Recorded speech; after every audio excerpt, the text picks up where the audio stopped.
1 2 3 4।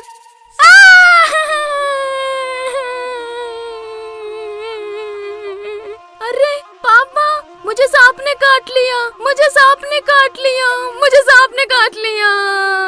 अरे बेटा, क्या हुआ? सांप ने काटा? अरे बाप रे, अब मैं क्या करूं? कैसा था वो सांप? पापा, वो ना इतना सा था, उसने मुझे काट लिया। पापा, बहुत दर्द हो रहा है। अरे बाप रे, वो तो दबोया सांप था। वो बहुत जहरीला सांप होता है बेटा, जान पर बनाती है। जल्दी कर बेटा, मंदिर में तांत्रिक के पास चलते हैं, चल जल्दी।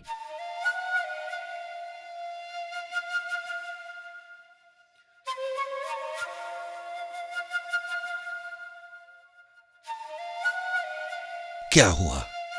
ऐसे क्यों भाग रहे हो? बच्चे को क्या हो गया? अरे हटो ना बाबा, वैसे ही बच्चे को सांप ने काट लिया है। मैं जल्दी में हूँ, बीच में रास्ता क्यों काट रहे हो? चलो हटो। सांप ने काट लिया? हाँ, बच्चे को देखने से लगता तो है। लग रहा है विष शरीर में कुछ जल्दी चढ़ रहा है। जरा रुको, मैं तुम्हारे बच्चे को उस विष से बचा सकता हूँ। अरे बाबा, देखने में तो पागल दिखते हो। तुम पे विश्वास करके बच्चे की जान से खिलवाड़ नहीं कर सकता।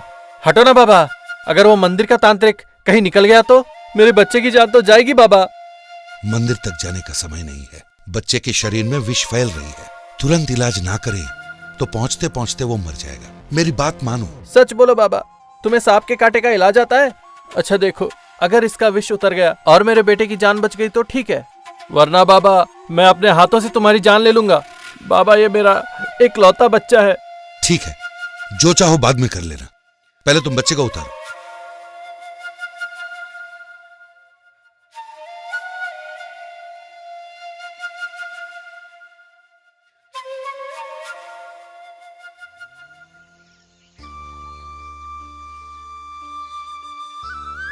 चल, अब तुम्हारे बच्चे का बला टल गया है। आगे डरने की कोई बात नहीं। बेटे को लेके घर जाओ। पापा, मेरा दर्द तो गायब हो गया। माफ करना बाबा, मैंने आपको पागल समझा था। तुमने मेरे बेटे की जान बचाई। मैं किस तरह तुम्हारा शुक्रिया अदा करूं, ये मुझे समझ में नहीं आ रहा है। तुम्हारा उपकार मैं जिंदगी भर नहीं भूलूंगा। वैसे तुम कौन हो बाबा? पहले कभी तुम्हें इस गांव में देखा नहीं। मैं यहाँ से 2 कोस दूर पर एक गांव में किसान हुआ करता था। मेरा एक बेटा भी था। एक दिन उसका पैर फिसला, नदी में गिरा और बह गया। तब से मैंने गांव में रहना छोड़ दिया और एक गुमशुदा पथिक की तरह चलते जा रहा हूँ। अरे रे, तुमने अपना बेटा खो दिया। अच्छा, पहले तो तुम किसान थे, फिर ये सांप के कांटे का इलाज तुम्हें कैसे पता चला? मेरे बाप दादा के समय से सांप के कांटे के इस इलाज को मैंने भी सीख लिया। खैर, जो भी हो बाबा, स्वयं भगवान ही तुम्हारे रूप में आकर लगता है मेरे बेटे को बचा लिया। सच में अगर मैं मंदिर तक उस तांत्रिक के लिए चला जाता, पता नहीं मेरे बेटे का क्या होता। ये लो, ये 2 अशर्फियाँ ले लो, इससे ज्यादा देने की हैसियत नहीं है मेरी। बूढ़े ने 2 अशर्फियाँ ली और आगे बढ़ गया।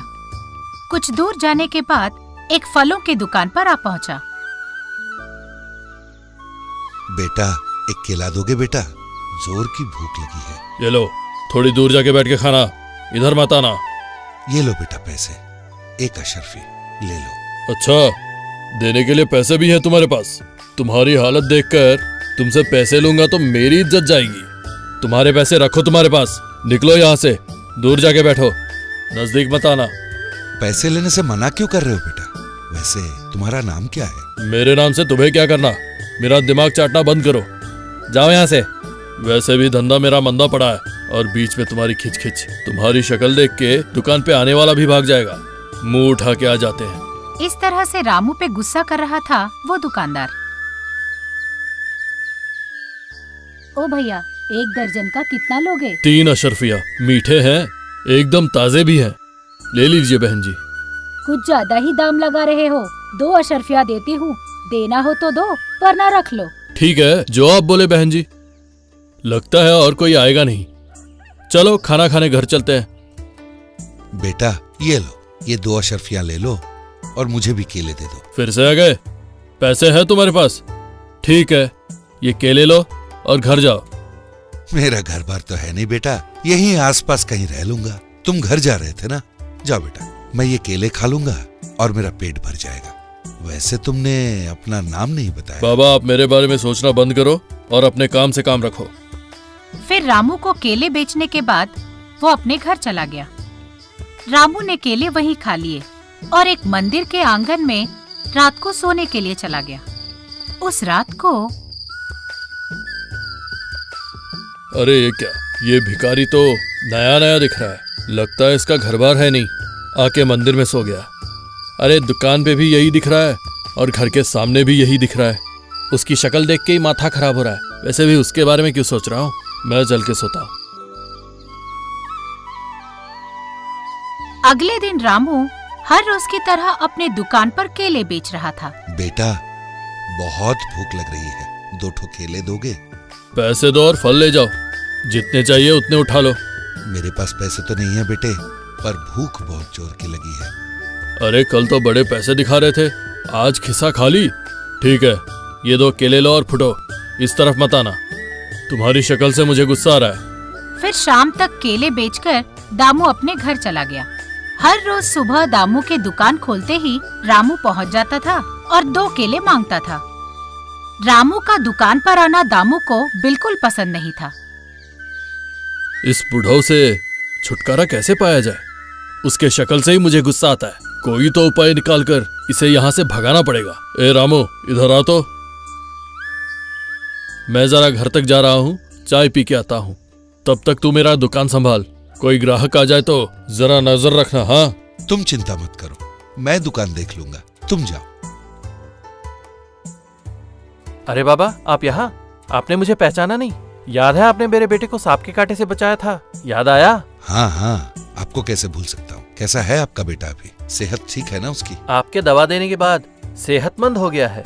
अब तो सारे बच्चों के साथ खेलता भी है। सब ऊपर वाले की दया है। छोटी सी उम्र में बड़ी आफत टल गई उसकी। वैसे बाबा, हर वक्त दवा आपके पास रहता है ना?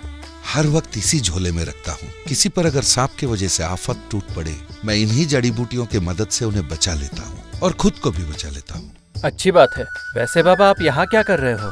इस केले के व्यापारी को देखकर मेरा बेटा याद आता है, इसलिए बस मेरा मन यही रहने को करता है। ओह अच्छा, वो बढ़िया आदमी है। वैसे उस बेचारे का भी आगे पीछे कोई है नहीं, अनाथ है। वैसे भी आपका यहाँ रहना इस गांव के लिए बहुत फायदेमंद है। चलो बाबा, फिर मिलेंगे। अच्छा बाबा, ये 2 केले लो और चलते बनो, ठीक है? फिर यहाँ शक्ल मत दिखाना। ए रामू, रुक, इधर आ। जाने से पहले यहाँ 10 अशर्फिया छोड़ के गया था, वापस आए तो नहीं दिख रहे हैं। मेरे जाने के बाद तू अकेला यहाँ था। अशर्फिया तूने ही उठाया है ना? बोल, तू खुद मेरी 10 अशर्फिया मुझे लौटाएगा या फिर तुझे सैनिकों के हवाले करूं? देखो बेटा, मुझे उन 10 अशर्फियों के बारे में कुछ नहीं पता। तुम उन्हें कहीं रख के भूल गए होगे।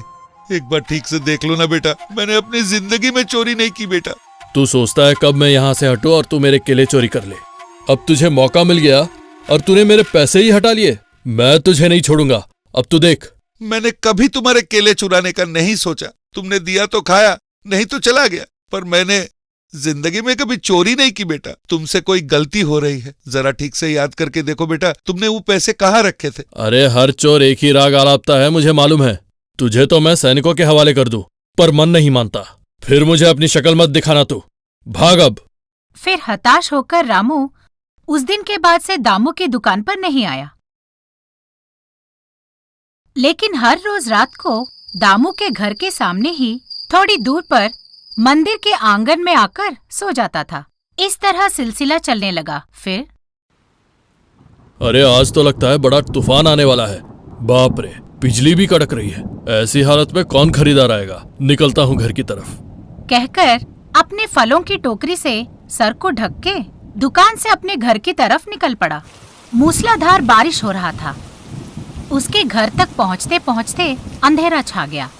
बच गया, आखिर घर तक पहुँच ही गया। मूसलाधार बारिश है, आज रात को नहीं रुकेगी। उस बुढ़ऊ को देखो, आराम से जी रहा है। कोई दे देता है तो खा लेता है, वरना आके मंदिर में आराम से सो जाता है। रईसी लगा रखी है। उसने लालटेन की रोशनी कम कर दी, खंबे से टांग दिया और जाकर आराम से सो गया। उस रात बारिश रुकने का नाम ही नहीं ले रहा था। यूं ही रात गुजर रही थी। आधी रात तक दामू को प्यास लगने लगी और वो अपनी खाट से पैर नीचे करके उतरने लगा। ये क्या, पैर में कुछ मुलायम सा लग रहा है। रोशनी में देखूं तो कुछ पता चले। अरे बाप रे, मैंने सांप पे पैर रख दिया था। बाप रे, ये सांप तो बहुत बड़ा है, पता नहीं कितनी जहरीली है। अच्छा हुआ मुझे काटा नहीं, मुझे तो सावधानी बरतनी पड़ेगी। इस तरह डरते डरते लालटेन को अपने पास रखकर सोने की कोशिश कर रहा था, पर उसको सपने में वो सांप ही दिख रहा था। उसकी नींद उड़ गई। अरे बाप रे, बहुत डर लग रहा है। मैं एक पल भी यहाँ नहीं रह पा रहा हूँ, मुझे बाहर जाना पड़ेगा। मुझसे अकेले में सोया नहीं जा रहा है। आज रात के लिए उस भिखारी को घर बुलाता हूँ, दोनों मेरे घर में ही रहेंगे, तब मैं चैन से सो पाऊंगा। रामू, ओ रामू, मैं हूँ दामू, केले का व्यापारी। कौन है? तुम हो? तुम्हारा नाम दामू है? कितनी बार पूछा, पहले बताया नहीं तुमने, अब खुद से आकर अपना नाम बता रहे हो। क्या चाहिए तुम्हें? मुझे घर में अकेले में सोने में डर लग रहा है। अगर तुम आज मेरे घर में सोते तो। रहने दो बेटा, मेरे जैसे चोर का तुम्हारे घर में सोना शायद अच्छा नहीं दिखेगा।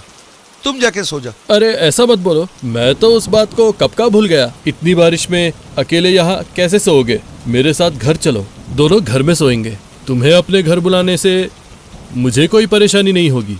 तुम मुझे यहाँ से भी भगा के तब दम लोगे ना, मैं तुम्हारे साथ नहीं आ सकता। तुम जाओ बेटा। वैसे भी तुम तो रोज अकेले ही सोते हो ना, आज तुम्हें इतना डर क्यों लग रहा है? कोई सपना वपना देख लिया क्या? सपने से क्या डरना बेटा, भगवान का नाम लेके सो जाओ, नींद आ जाएगी। नहीं नहीं, वैसी बात नहीं है। मैं पानी पीने के लिए नींद से जागा, मेरे पैर में कुछ मुलायम सा लगा। मैंने देखा तो इतना लंबा सांप खिड़की से भाग रहा था, मैंने देखा। अच्छा, तो तुम सांप से डर रहे हो? सांप लंबा सा, पूंछ उसका पतला सा है क्या? फिर तो वो जरूर नागराज ही थे। अगर उन्होंने काट लिया तो जान नहीं बचेगी। बाहर जोरों की बारिश हो रही है ना, गर्मी ढूंढते हुए आ गया और तुम्हारे खाट के नीचे घुस गया। वैसे मुझे क्या लेना देना, तुम जाके सो जाओ बेटा। चोरों के संगत में तुम क्या करोगे? बाप रे, तुम्हारी बातों से तो और डर लग रहा है। तुम्हें मैं सच बताता हूँ, तुम चोर नहीं हो। मैंने जानबूझकर तुम पर चोरी का इल्जाम लगाकर तुम्हें दुकान पर आने से रोका है। मुझे माफ कर दो। ये सब बातें मन से निकाल कर आज के लिए मेरे घर पे आके मेरे पास सो जाओ। अगर तुम्हें सांप ने काट वाट लिया तो बताना। मेरे पास ये जो झोला है ना, उसमें जड़ी बूटियां है, उनसे मैं तुम्हें बचा लूंगा। समझ गए? क्या बोला? सांप के कांटे को तुम बचा सकते हो? वो कैसे? सीधी सी उपाय है। जहाँ सांप ने काट लिया हो, समय रहते हुए उस जगह से पूरी विष को मैं अपने मुंह से चूस लेता हूँ। जब पूरी विष शरीर से बाहर निकल आती है तो उस इंसान का जान बच जाता है। अच्छा, पर विष अगर गले से शरीर में चला गया तो तुम्हें कोई नुकसान नहीं होगा? नुकसान क्यों नहीं होगा, पर उसका तोड़ मेरे पास कुछ जड़ी बूटियां है, उनसे मैं अच्छी तरह कुल्ला करके थूक देता हूँ। मेरे मुंह में से सारा विष खत्म हो जाता है। फिर तो आज रात तुम्हें पक्का मेरे घर में मेरे पास सोना पड़ेगा। मेरे साथ चलो ना रामू, मैं वादा करता हूँ कि फिर कभी तुम्हें तंग नहीं करूंगा। चोर तुम नहीं, चोर मैं हूँ। अब तो मान जाओ। हाँ, अब तुमने सच उगल दिया तो तुम्हारी बात मानता हूँ। अब तुम इतनी जोर जबरदस्ती कर रहे हो तो चलता हूँ, चलो। फिर वो दोनों मिलकर दामू के घर पहुँचे। दोनों ने मिलकर कुछ देर तक बातचीत की और फिर अपनी अपनी जगह सो गए। नींद में भी उसे नागराज के बारे में रामू की बताई हुई बातें याद आकर कितनी भी सोने की कोशिश करूं, उस सांप को भूल नहीं पा रहा हूँ। वैसे भी रामू के पास तो इसकी दवा है, फिर मैं क्यों डरूं? बहुत जोर की प्यास लगी है, थोड़ा पानी पी के आके सो जाता हूँ। फिर दामू अंधेरे में पानी पीने जाने लगा तो उसके पैर पर कुछ मुलायम सा लगा।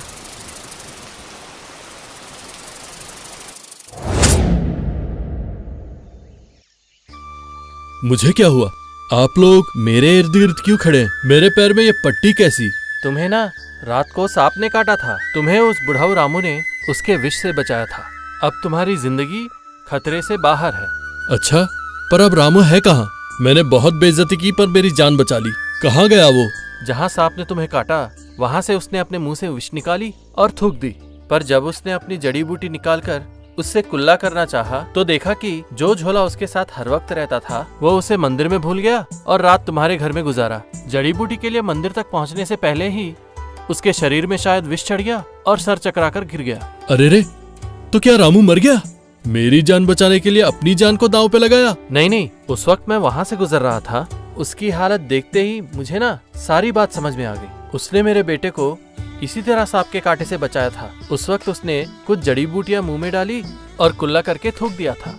वो सब उन्हीं के झोले में होते थे, तो मैंने उन्हें निकाल कर दे दिया, तो उन्होंने तुरंत उससे कुल्ला करी और थूक दिया। पर अब तक उनको होश नहीं आया। बेचारा शायद मौत के दरवाजे पे खड़ा होगा। उनका क्या होगा पता नहीं। चलो जाके देखते हैं।